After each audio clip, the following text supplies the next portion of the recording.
எந்த தாயாவது பெற்ற மகன்களுக்கு சில் பீர் குடிக்கணும் ஃப்ரிட்ஜ் வாங்கி வைப்பாளா? அவெல்லாம் ஒரு தாயா? அவெல்லாம் ஒரு அம்மாவா? ஆனா அதிமுக காரங்க வெட்கம் இல்லாம சொல்றாங்க, அம்மா அம்மா என்று சொல்லுங்கள், ஜெயலலிதா என்று சொல்லாதீர்கள். எந்த தாய் என்ன இந்த திருட்டு பைய காரணம் இதான் காரணம். டெல்டா காரன் உருட்டா நம்பிட்டோம், உதயசூரனுக்கு வாக்களிச்சோம், விளங்காம போச்சு தமிழ்நாடு.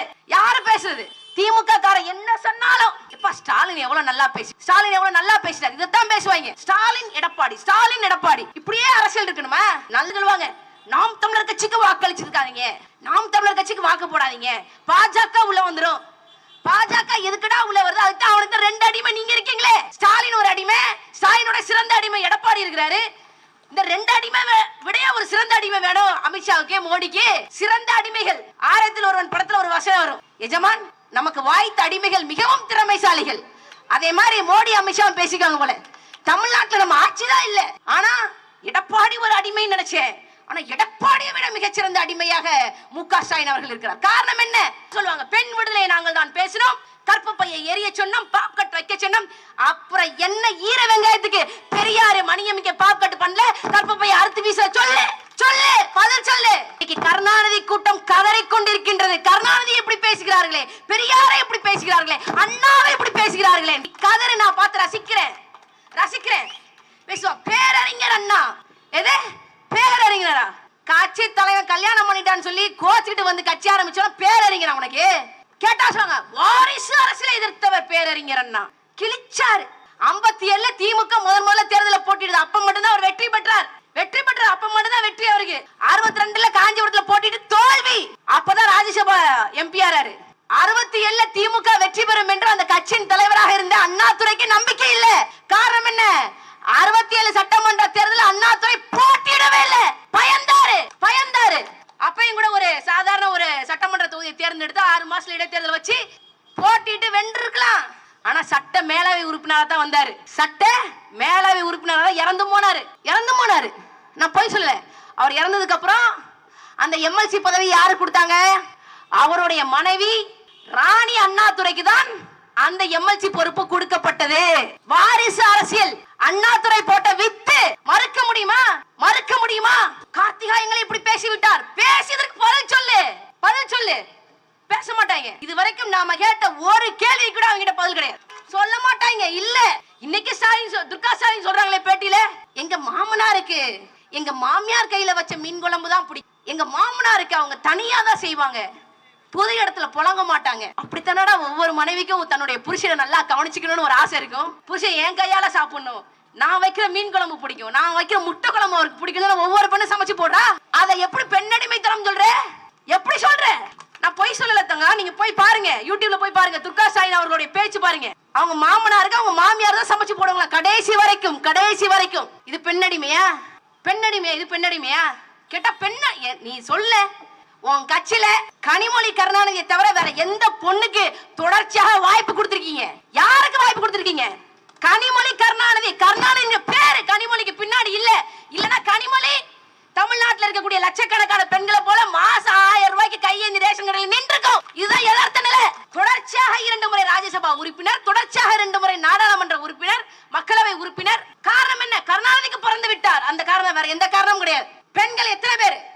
நான் சொல்றேன், தமிழ்நாட்டுல எங்க அண்ணன் சீமான் அவர்களுக்கு முன்னாடி அரசியல் இருக்கக்கூடியவர்கள் கனவுல நினைச்சு பார்த்திருக்க முடியாது. 9:45 மணிக்கு சென்னையில பொது இடத்துல இத்தனை பெண்களை கூட்டு வச்சு ஒரு அரசியல் பொதுக்கூட்டம் நடக்கும் என்று ஒருத்தர் கூட கனவு கூட கண்டிருக்க முடியாது. செஞ்சது எங்கள் அண்ணன் செந்தமிழன் சீமான் அவர்கள். காரணம் என்ன? பெண் விடுதலை இல்லையே மண் விடுதலை இல்லை என்று போதித்த தமிழர்களுக்கு என்று இருக்கக்கூடிய ஒரே தலைவர், ஒப்பற்ற தலைவர், தேசிய தலைவர் மேதகவே பிரபாகரன் அவருடைய மகன் எங்கள் அண்ணன் செந்தமிழன் சீமான் அவர்கள். அவர் சாத்தியப்படுத்தியது. ராமசாமி இருக்கிறாரு, ஈரோட்ல ஈர வெங்காயம் மண்டி நடத்திட்டு இருந்தார். அவருடைய அறக்கட்டளை அவருடைய சொத்தை காப்பாத்துறதுக்காக 72 வயசுல 27 வயசு பொண்ணை கல்யாணம் பண்ணிட்டாரு. எதுக்கா 72 வயசுல ஒரு மனுஷன் கல்யாணம் பண்றான்னு சொல்லி பார்த்தா, தமிழ்நாட்டு மக்கள் எல்லாத்தையும் இளிச்சவாயனா நினைச்சு உட்கார வச்சு மிளகா அரைச்சி, சும்மா இல்லைங்க இப்படி பேசினா காசு. ஈவே ராமசாமி உங்க வீட்டுக்கு கூப்பிட்டு வச்சு சோறு போடுறீங்களா? சாப்பிட்டதுக்கு அவர் காசு கொடுக்க மாட்டாரு, நீங்க தான் காசு கொடுக்கணும். உங்க பிள்ளைக்கு பேர் வைக்கணுமா?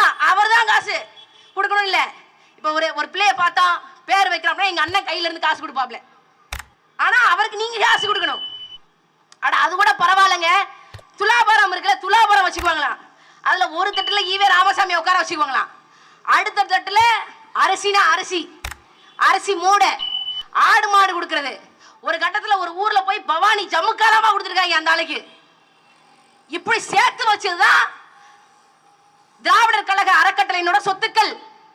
ஈவே ராமசாமி உழைச்சு சம்பாதிச்சது இல்ல. நீ மக்களுக்கு நல்லது செய்யணும் தானே வர்ற, மக்கள் கிட்ட இருக்கக்கூடிய மூட நம்பிக்கை போக்க வேண்டும் என்று தானே ஊர்தோறும் பேசுன, ஊர்தோறும் பொதுக்கூட்டம் போட்டீங்க. உங்களுக்கு எப்படி இவ்வளவு காசு வந்துச்சு? கேள்விக்கு பதில் கிடையாது இன்னைக்கு வரையும். எடைக்கு எடை வெள்ளி கொடுத்திருக்கான் ஈவே ராமசாமிக்கு. நம்மாலே 68 கிலோ தங்கம் கொடுத்திருக்காங்க. யாருக்கு? கி வீரமணிக்கு. ஒரு அண்ணன் எனக்கு கொடுத்தவர் எனக்கு போன் போட்டு சொல்றாரு, 68 கிலோ தங்கம் கொடுத்தமான்ங்கிறான். 68 கிலோ தங்கம், 1 கிராம் தங்கம் வாங்க முடியல மான தமிழனால. உழைச்சி சம்பாதிக்கிற எவனாலையும் தங்கம் வாங்க முடியாது இன்னைக்கு தேதியில. நான் சொல்றேன், இந்த ஆசிரியர் கி வீரமணி மாதிரியான ஆட்களால தான் அவரோட உழைப்பு என்ன, தமிழ்நாடு மக்களுக்கு அவர் செஞ்ச வேலை என்ன, அவர் செஞ்ச சீர்திருத்தம் என்ன கேட்டா. அஞ்சுகம்மாள் பெற்றெடுத்த வஞ்சகன் கருணாநிதி, அந்த வஞ்சகன் பெற்றெடுத்த அஞ்சுகம் கனிமொழி, அந்த கனிமொழி செய்த 2G ஊழலை உலகத்தின் 2வது ஊழலாக பட்டியலிட்டது அமெரிக்காவின் டைம் மேகசின். அமெரிக்க அளவுல ஊழல்ல 2வது இடம் தமிழர்கள் வருவதற்கு வாய்ப்பை நல்கிய இந்த திமுகவினால் தமிழ்நாடு தலைகுனிந்ததா அப்படின்னு ஒரு கேள்வி கேட்டா அது இல்லை, அப்படி இல்லை. நாட்டில் தான் நடித்த படங்களில் எல்லாம் தண்ணீர் அடிப்பது போன்றோ, தண்ணீர்னா அந்த தண்ணி எந்த தண்ணின்னு தெரியல மம்மிங்கிற மாதிரி பேசிடக்கூடாது, அந்த தண்ணி அடிக்காம சிகரெட் பிடிக்காம நடிச்ச ஒரே காரணத்திற்குனால, நல்ல நல்ல கருத்துக்களை சொல்லி பாட்டு பாடி நடிச்சதுனால அவரை புரட்சி தலைவர் என்று சொல்லி தமிழ்நாடு மக்கள் ஆட்சி அரியணை ஏற்றினார்கள். ஆனால் வந்தவுடன் தமிழ்நாடு மக்கள் குடிக்க வேண்டும் என்பதற்காக அந்த மதுபானங்களை முறைப்படி செய்ய வேண்டும் என்பதற்காக படித்த ஒரு IAS அதிகாரியை நிர்வாக பொறுப்புல போட்டு டாஸ்மாக் என்கின்ற இந்த சாராயம் விற்கக்கூடிய இந்த நிறுவனத்தை முதல்ல அரசுடைமைப்படுத்தி அதற்கு ஒரு IAS அதிகாரியை நியமித்த ஒரு மாபெரும் புரட்சியாளர், புரட்சி தலைவர் டாக்டர் எம்ஜிஆர் இந்த நாட்டின் ஆட்சி அதிகாரத்தில் இருக்கும்போது தமிழ்நாடு தலைகுனிந்ததா என்று கேட்டால் அப்படியும் இல்லை. அவர் வழி வந்த அம்மையார் ஜெயலலிதா, தமிழ்நாடு மக்கள் குடிக்கிறார்கள், கூலிங் பீர் இல்லாம சும்மா குடிச்சா கிக் இருக்காது என்று சொல்லி தமிழர்களுக்கு ஃப்ரிட்ஜ் வாங்கி கொடுத்து சில் பீர் குடிக்க வேண்டும் என்று மிகப்பெரிய புரட்சி செய்தார் அவர். அதனால தான் அவர் புரட்சி தலைவி டாக்டர் ஜெயலலிதா, வேற எதற்காகவும் இல்லை, புரட்சி தலைவி அவங்க. இதுதான் காரணம். எந்த தாயாவது பெற்ற மகன்களுக்கு சில் பீர் குடிக்கணும் ஃப்ரிட்ஜ் வாங்கி வைப்பாளா? அவெல்லாம் ஒரு தாயா? அவெல்லாம் ஒரு அம்மாவா? ஆனா அதிமுக காரங்க வெட்கம் இல்லாம சொல்றாங்க, அம்மா அம்மா என்று சொல்லுங்கள், ஜெயலலிதா என்று சொல்லாதீர்கள். எந்த தாய் இப்படி செய்வா? எந்த தாய் அப்படி செய்வா? இதனால தமிழ்நாடு தலைகுனிந்ததா என்று கேட்டால் இதற்காகவும் இல்லை, மாறாக இதெல்லாம் தெரியும். ஜெயலலிதா நல்லவர் என்றோ, கருணாநிதி நல்லவர் என்றோ, எம்ஜிஆர் தூயவர் என்பதற்காகவோ இந்த ஆட்சி அதிகாரத்தில் வரவில்லை. அவர்கள் மொள்ளமாரித்தனம் செய்வார்கள், அவர்கள் லஞ்ச லாவணியத்தில் ஊறி திளைப்பார்கள் என்று தெரிந்தும் தமிழர்கள் 70 ஆண்டுகளாக மாத்தி உதயசூரியன் ரெட்டலை என்று மாத்தி நாம ஓட்டு போடுறோமே, நாம தான் தமிழ்நாடு தலைகுனிந்ததற்கு காரணம். நாம தான் காரணம். இந்த உண்மையை நாம ஒத்துக்கணும். இங்க எது பிரச்சனை என்பதை நாம சரி செய்யணும் அப்படின்னா இந்த பிரச்சனைக்கான காரணம் என்கிறத நம்ம தெரிஞ்சுக்கணும். அதான் காரணம். நீங்க யோசிச்சு பாருங்க, அம்மையார் ஜெயலலிதா அவர்களுக்கு நடிப்பிற்கான தேசிய விருது கிடைக்கல. அவங்க நல்லா நடிக்கலங்கிற அர்த்தம் இல்ல, அவங்களுக்கு அடுத்து இந்த ஆட்சி அதிகாரத்தை கைப்பற்றி கட்சியை கைப்பற்றி இருக்கக்கூடிய எடப்பாடி பழனிசாமி ரொம்ப நல்லா நடிப்பாரு அப்படிங்கிறதுக்காக ஜெயலலிதாவுக்கே தேசிய விருது கொடுக்காம இருந்துட்டாங்க. 4.5 வருஷம் எடப்பாடி பழனிசாமி அவர்களை தமிழ்நாட்டின் போராட்ட களங்களை யாராவது பார்த்திருக்கீங்களா? இல்ல.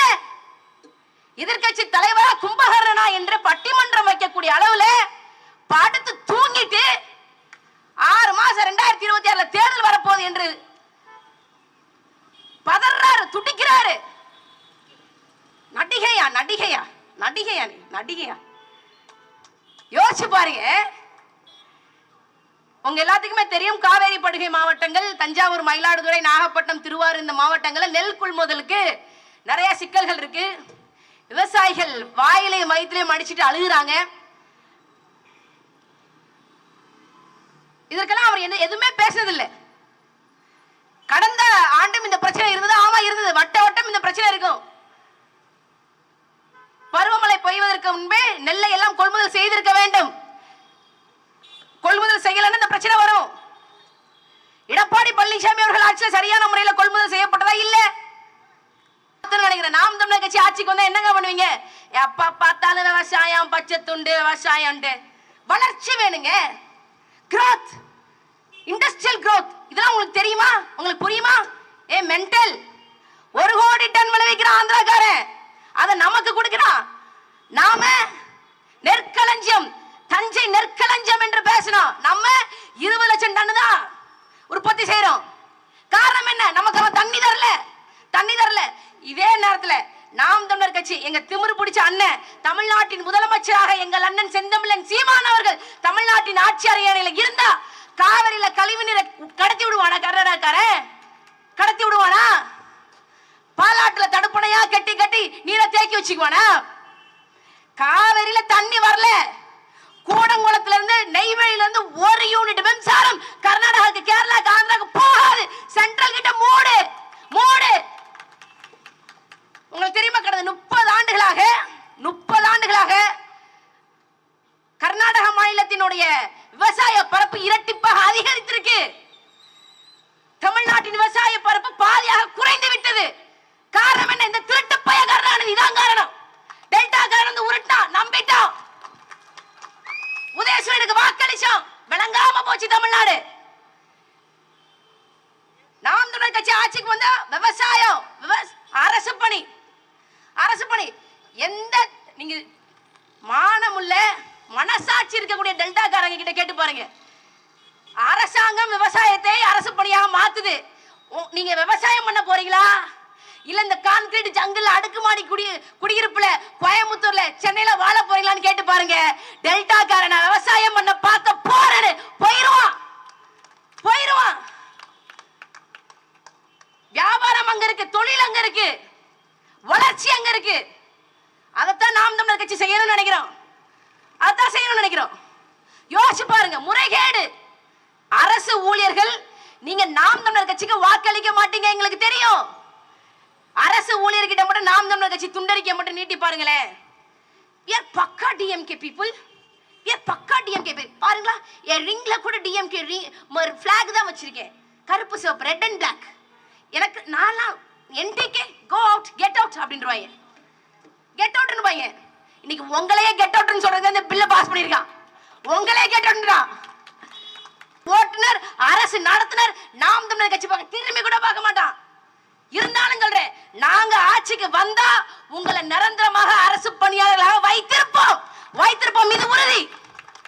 மறுபடியும் திமுக தான் வேணும், உதயசூரியன் தான் வேணும்னு சொல்லி வாக்களிச்சீங்கன்னு வச்சுக்கோங்க, நீங்க அரசு ஊழியராக தேர்தலில் வாக்களிக்க போகக்கூடிய கடைசி தேர்தல் இந்த 2026 தேர்தலாகத்தான் இருக்கும். ஞாபகம் பேசுங்க. என்ன நாம் தமிழர் கட்சி மிரட்டுறீங்களா? எங்களுக்கு மிரட்டலாம் தெரியாது கண்ணு, உண்மையை சொன்னேன். 2026 திமுக கிட்ட கொடுத்தீங்கன்னு வச்சுக்கோங்க, உங்க காக்கி சட்டை கழட்டாம விடவே மாட்டான். ஒரு சவால், திமுக மாவட்ட செயலாளர், நீ கட்டிய மனைவியை, நீ பெத்த பிள்ளைய, உன்னை பெத்த தாயை திமுக பொதுக்கூட்டத்துக்கு அழைச்சிட்டு போக முடியுமா? முடியுமா? திமுக காரன் யோக்கிய, நாட்டில் இருக்கக்கூடிய யோக்கியெல்லாம் திமுக காரன் தான் இருப்பான். நான் ஒரே ஒரு வார்த்தை பேசிட்டேங்க. கருணாநிதி 9ஆம் வகுப்புல 3 தடவை ஃபெயிலா போயிட்டாருங்க அப்படின்னு சொல்லிட்டேன். அவரு திருக்குறளுக்கு தப்பான ஒரு உரை எழுதியிருக்கிறாரு, பொருள் எழுதியிருக்கிறாருன்னு சொல்றேன். யோக்கியமானவனா இருந்தா என்ன பேசணும்? ஆமாங்க, அவர் திருக்குறளுக்கு தப்பான உரை எழுதக்கூடாது. பெண்ண அடிமைன்னு சொல்றீங்க, அதுவே ஒத்துக்க முடியாது. 50 ஆற்றல்கள்ல ஒன்னா இருக்கக்கூடிய ஒரு நீரை மலைய போய் அடிமைன்னு சொல்றாரு, அது தவறுங்க அப்படின்னு ஒரு பை சொல்ல மாட்டான். யாரோ கோவை கார்த்திகான்னு ஒருத்தியா, இதுவரைக்கும் உங்களை நாங்கள் தான் விமர்சித்துக் கொண்டிருந்தோம். இப்ப பாருங்க, காலம் அப்படியே மாறுது. எங்களை நீங்கள் விமர்சிக்க தொடங்கி இருக்கிறீர்கள். எங்கள் அண்ணன் கற்பித்தது ஒண்ணுதான், நம்ம இனம் நீதி கட்சி அமைச்சரவை எதிர்ப்பு அணி என்று எதிர்ப்பு அணியை ஒன்று உருவாக்கி அதுல வெற்றி பெற்று முதல்ல தமிழ்நாட்டின் தமிழ் முதலமைச்சராக பதவி ஏற்றவர் நம்முடைய தாத்தா. அதெல்லாம் மறைச்சிருவான். சமூக நீதி கோட்பாடா, இடஒதுக்கீடா, நீதி கட்சி தான் கொண்டு வந்தது. கம்யூனல் ஜிஓவை நாங்கள் தான் கொண்டு வந்தோம். நீ கொண்டு வந்த ராஜா, அதை செயல்படுத்தினியா? தெரியல, மூளை இல்ல, சரக்கு இல்ல. அதை கொண்டு வந்தது சட்டத்திலே டாக்டர் பட்டம் பெற்ற நம்முடைய தாத்தா டாக்டர் சுப்ராயன் அவர்கள். அவர் தான் கொண்டு வந்தாரு. எல்லா அரசு பதவியும் பிராமணர்கள் மட்டும் வச்சுக்க கூடாது, பிராமணர்களுக்கு 2 இடம் போதும், உயர்சாதி இந்துக்களுக்கு, பிராமணர் அல்லாத உயர்சாதி இந்துக்களுக்கு 5 இடம் கொடுங்க, இஸ்லாமியர்களுக்கு 2 இடம் கொடுங்க, ஆங்கிலோ இந்தியர்களுக்கு 2 இடம் கொடுங்க அப்படின்னு சொல்லி முதல்ல இடஒதுக்கீட்டை அமல்படுத்தியது இங்க மட்டும் இல்ல, தமிழ்நாட்டில் மட்டும் இல்ல, ஒட்டுமொத்த இந்திய நிலப்பரப்புல, தமிழ்நாட்டினால ஒட்டுமொத்த இந்திய நிலப்பரப்புல மக்களால வாக்களித்து தேர்ந்தெடுக்கப்பட்ட ஒரு அரசியல் கட்சியின் தலைவர் இடஒதுக்கீட்டை அமல்படுத்தினார் என்றால் அது நம்ம தமிழ்நாட்டில் நம்ம தாத்தா தான் டாக்டர் சுப்ராயன் அமல்படுத்தினாரு. நம்ம தான் அமல்படுத்துறோம். இது மட்டும் இல்ல, சொல்றாங்களே உங்களை எல்லாம் படிக்க வச்சதே நாங்க தான், கருணாநிதி தான் உங்களை படிக்க வைத்தார். உண்மையிலே ஆந்திராக்காரங்களை படிக்க வச்சதே நம்ம தாத்தா தான். பல ஆண்டுகளா அவங்களுக்கு பல்கலைக்கழகம் இல்ல, சண்டை போட்டுட்டே இருந்தாங்க. குண்டூர்ல வைக்கலாமா, விசாகப்பட்டினத்துல வைக்கலாமா, அங்க வைக்கலாமா, இங்க வைக்கலாமான்னு. ஐயா நம்ம தாத்தா முதலமைச்சரா இருக்காரு, வா வா வா நீ சண்டை போட்டே இருந்த விளங்க மாட்டா அப்படின்னு சொல்லி உட்கார வச்சு முதல்ல இந்த தெலுங்கர்களுக்கு ஆந்திரா பல்கலைக்கழகம் என்று விசாகப்பட்டினத்தை உருவாக்கி கொடுத்த தமையன் நம்ம தமிழன் டாக்டர் சுப்ராயன் அவர்கள். நாங்கள் என்னைக்கும் சொன்னதில்லை ஆந்திராக்காரர்களை உங்களை படிக்க வைத்தவர்கள் நாங்கள் என்று சொன்னதில்லை. ஏன் அது தமிழனுடைய அறம். இடது கை கொடுத்தது வலது கைக்கு தெரியக்கூடாது என்கின்ற தமிழர்களின் அறம். அதனால நாங்க அதை சொல்லி காட்டல. இப்பயும் சொல்ல மாட்டேன். ஆந்திர பல்கலைக்கழகத்தை உருவாக்கியது நாங்க தான் அப்படின்னு சொல்றோம், அவ்வளவுதான். படிக்க வச்சது நாங்கன்னு சொல்ல மாட்டோம். ஏன்னா நாங்க மான தமிழருக்கும் மான தமிழச்சிக்கும் பிறந்த மான தமிழச்சிகள். நாங்கள் சொல்ல மாட்டோம். ஆனா இந்த ஈரவெங்காய ராமசாமி வெளிநாட்டுக்கு போய் என்ன செஞ்சது? பதில் இருக்கா? பேச மாட்டான். ஈவே ராமசாமி வெளிநாட்டுக்கு போய் என்ன செஞ்சார்? இந்த கேள்விக்கான பதில் யார்கிட்டயும் இருக்காது. ஜெர்மனியில் இருக்கக்கூடிய நிர்வாக சங்கத்தில் நிர்வாகத்திற்கான ஆராய்ச்சி செய்தார் இந்த ஈவே ராமசாமி. என்கிட்ட புகைப்படத்தோட ஆதாரம் இருக்கிறது. திராவிடர் கழகத்தை சேர்ந்த யாராவது ஒருத்தர் இதுக்கு பதில் சொல்ல முடியுமா? யோசிச்சு பாருங்க.